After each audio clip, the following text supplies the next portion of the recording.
seksuele oordaad, selfs gerugte van bloedskande, en om seks as 'n magspeletjie te gebruik. Tempelorgies, Well, I'm not really ready for a relationship, Lois, but thank you for asking. meer as 1500 spesies is al waargeneem vir selfde geslag gedrag. Vrouens was meestal van die opvoeding uitgesluit. Goeiedag almal. Ek kom vandag na julle hier vanuit Hout Baai se hawe en ek sê vir julle welkom hierso en geniet gerus die boodskap en luister met erns sodat julle ook vir vriende en familie wat sukkel met Romeine 1 dit mooi kan verduidelik. En julle is ook welkom om hulle hierdie boodskap aan te stuur. So kom ons begin. Ons lees Romeine 1 vanaf vers 13. Ek wil graag die goeie nuus vir julle in Rome verkondig, maar ek het nog nie 'n kans gehad om julle te besoek nie. Ek het baie keer al beplan om te kom, maar ek is keer op keer verhinder. Ek voel ek skuld dit aan almal, of hulle nou Grieke of nie Grieke is nie, opgevoed of ongeletterd. Dit is eintlik al wat saak maak.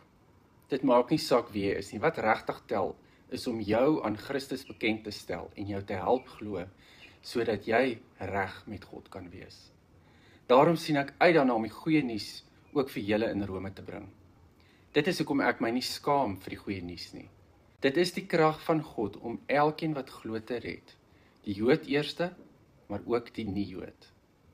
In die evangelie kom juis die openbaring dat God mense van hulle skuld vryspreek, enkel en alleen omdat hulle glo. Dit is presies soos daar geskryf staan. Elkeen wat deur God vrygespreek is vrygespreek omdat hy glo en hy sal lewe.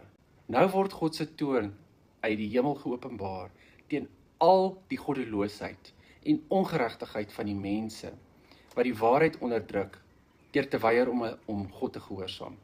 Van die begin van die skepping af kon mense sien hoe groot en kragtig God is. Daarom kan niemand sê hulle het hom nie geken nie.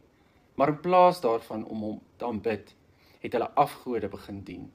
God het hulle toegelaat om hulle eie pad te volg en skandelike dinge met hulle eie liggame te doen en deur natuurlike seksuele omgang te verruil vir die onnatuurlike. Mans en vrouens het hulle oorgegee aan drange van losbandigheid. En dit het gelei tot allerhande ongehoorsaamheid. Afguns, moord, verdeeldheid, skinder, bedrog en nog baie meer. En dan gaan ons na Romeine 2, vers 1 tot 5.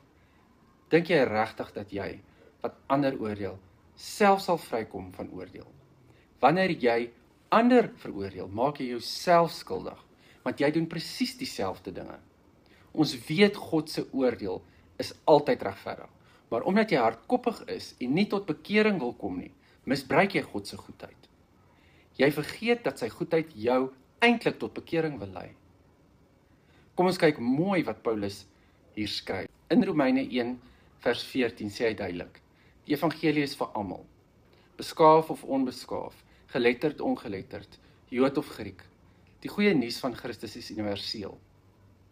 Maar dan draai hy na 'n wêreld sonder God en hy beskryf kultuur van losbandigheid en afgoderry.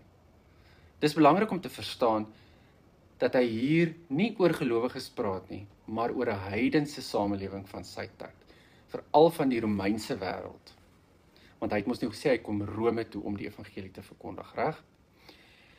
So, maar van vers 18 af begin Paulus die wêreld beskryf wat sonder God leef. Hy wys hoe mense God verlaat het, afgode begin aanbid het en hoe dit gelei het tot 'n kultuur van oordaad, oormatigheid en losbandigheid. Nou moet ons onthou hoe Rome in daai tyd gelyk het. Keisers soos Caligula, waaroor daar 2 flieks gemaak is, die een in 1979 en die nuwe een, die Ultimate Cut, in 2023, was berig vir hierdie orgiepartytjies, seksuele oordaad, selfs gerugte van bloedskande, en om seks as 'n magspeletjie te gebruik. Die keisers het dikwels die toon aangegee vir die samelewing. Die Romeinse kultuur se seksuele etiek was baie anders as die van die Joodse en Christelike siening, wat keiser of emperor, soos hulle in Engels sê, keiser Nero of keiser Caligula geheers het in daai tyd.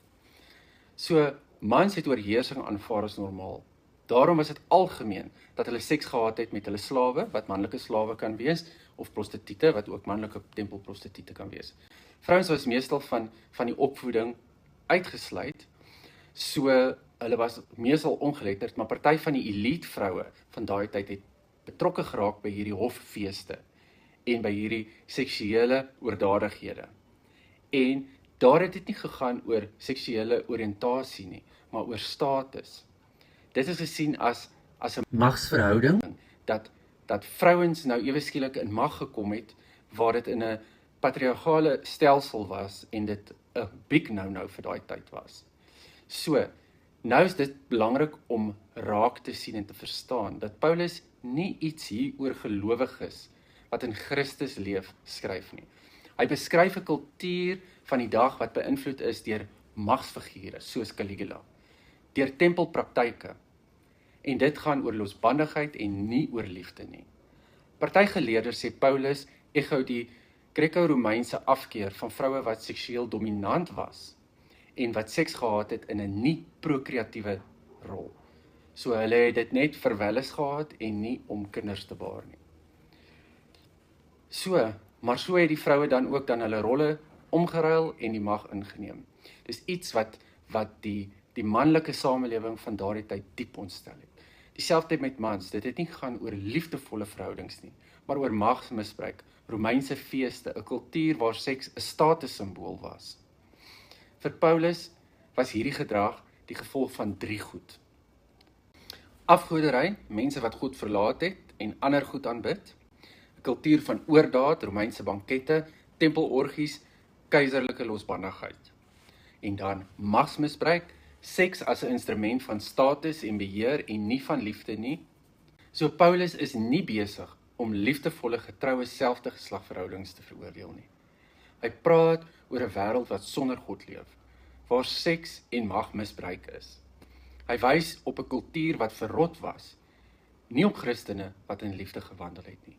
Dit is ook belangrik om raak te sien dat die enigste keer wat die Bybel vroue met vroue noem, dit vers 26 is, en dit deel is van 'n groter stuk oor afgodsdiens en losbandigheid, en nie oor verbondsverhouding, vol liefde en trou in 'n Christelike konteks nie. So wat sal dit nou vandag vir ons beteken? Vandag sal dit vir ons sê, Paulus se teiken was die heidense kultuur. Sy teiken was nie Christen nie. Maar alles kan ook vandag op ons van toepassing wees, as jy kyk na die lys van die goed wat hy genoem het, waar mense besluit het om die pad byster te raak. Paulus se punt is eintlik wanneer mense God verlaat, loop hulle los en doen dinge sonder liefde en sonder doel. Hy sluit die hoofstuk af met 'n lang lys van sondes, die lys waarna ek nou net verwys het. Afguns, haat, gierigheid, trots, verdeeldheid, hardkoppigheid, moord. En dit wys duidelik vir ons dat dit nie oor seks gaan nie, maar dit gaan oor 'n lewenswyse sonder God. Hy gebruik hierdie voorbeelde as simptome van 'n wêreld wat goddeloos is. En dit is die essensie van sonde, is juis dit om God te verwerp. En as ons kan wys dat die teennatuur nie beteken onnatuurlik soos mense dit vandag verstaan nie, want die natuur self wys vir ons iets anders. Meer as 1500 spesies is al waargeneem vir selfde geslag gedrag. 'n Studie van die natuur wys dat 261 soogdierspesies toon hofmaak, paring, 'n hegte verbintenis. Soogdiere.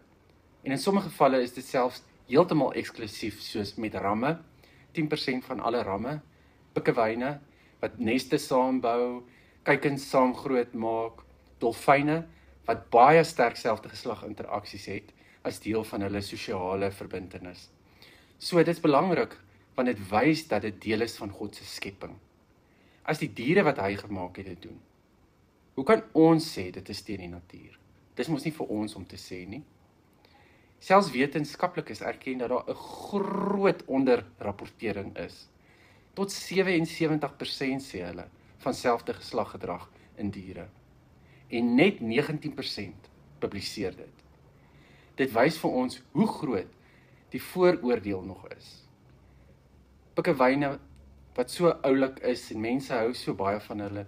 Ek meen dat hulle homoseksuele gedrag kan hê en dis natuurlik. Hulle is beskermend, versorgend teenoor mekaar en dit help om die argument te breek dat selfde geslagliefde nie onnatuurlik is nie.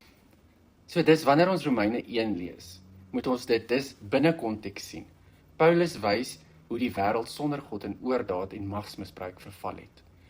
Maar hy sê ook in hoofstuk 2, jy wat oordeel, jy veroordeel jouself, want jy doen dieselfde dinge. Met ander woorde, ons almal het God se genade nodig.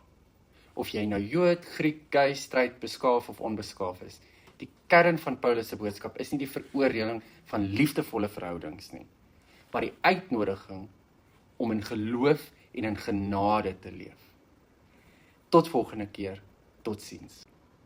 As daar enige navraag is, DM ons gerus. Asseblief comment, like, subscribe, share. Dit help om meer mense na ons bladsy toe te stuur en sodat die werk wat ons doen, sodat ons dit kan doen, nog steeds sonder dat dit te veel geld kos, is dit 'n gratis manier om ons te ondersteun. Maar as jy ook voel dat jy ons finansiëel wil ondersteun, as jy ons DM, dan sal ons vir jou die bankbesonderhede gee. Totsiens.